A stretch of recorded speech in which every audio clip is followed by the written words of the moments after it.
Nós hoje estamos a abordar a aplicação da Lei de Meios e as prioridades que são necessárias numa aplicação de meios que são tão elevados, vultuosos.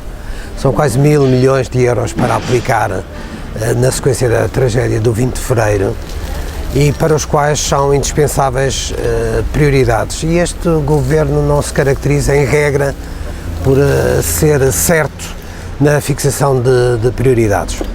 Nós estamos de visita a esta zona do Monte e daqui a pouco dos Lombos na Cojeira de Dentro e estamos exatamente a ver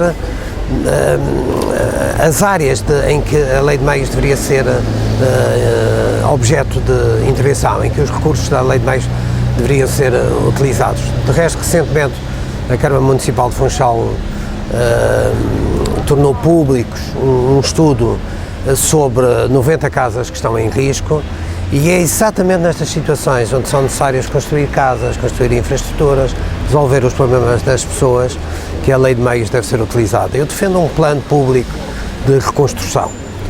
Parece-me que 1.000 milhões de euros exigem muitos cuidados na utilização dos dinheiros públicos. Defendo que a Assembleia Legislativa da Madeira acompanhe.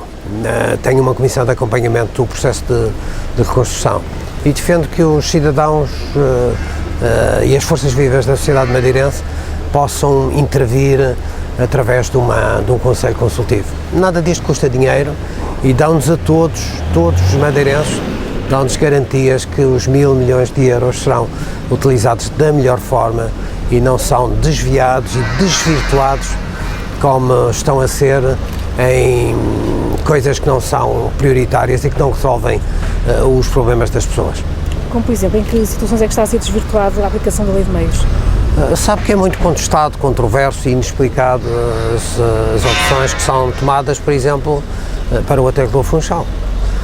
Quando existem estes problemas de dezenas de famílias, porque 90 casas são 90 famílias, e o estudo de resto é feito de oeste, do Monte para o oeste, e, portanto a própria região do Monte não está incluída nesse número de casas, o que significa que o número de casas é ainda mais vasto, e quando estão ainda estes 1 ano e meio, quase 2 anos depois, ainda estão estes casos para resolver, que são de situações humanas que devem ser atendidas, é discutível que os dinheiros não sejam utilizados nestas verdadeiras prioridades. Então pergunto, que no caso do entendimento do PS, é que o dinheiro deveria ser aplicado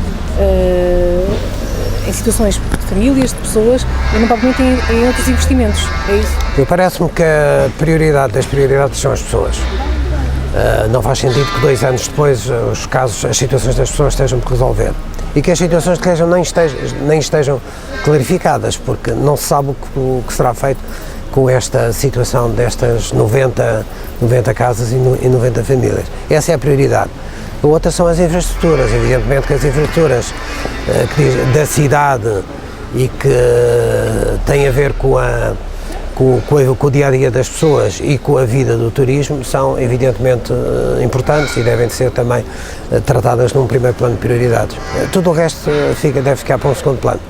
Agora, o que é mais importante é que estas prioridades sejam fixadas e que sejam tornadas públicas, a razão pela qual nós entendemos que um plano público de reconstrução faria todo sentido, porque estas coisas não se podem conduzir no secretismo. Aquilo que eu coloco sobretudo em dúvida são a fixação de prioridades, mas sobretudo o secretismo com que as coisas são feitas.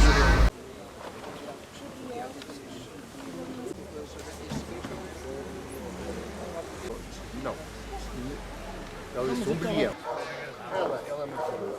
É a colega. Ele até vai chutar. Mas não atinhou. Não radical.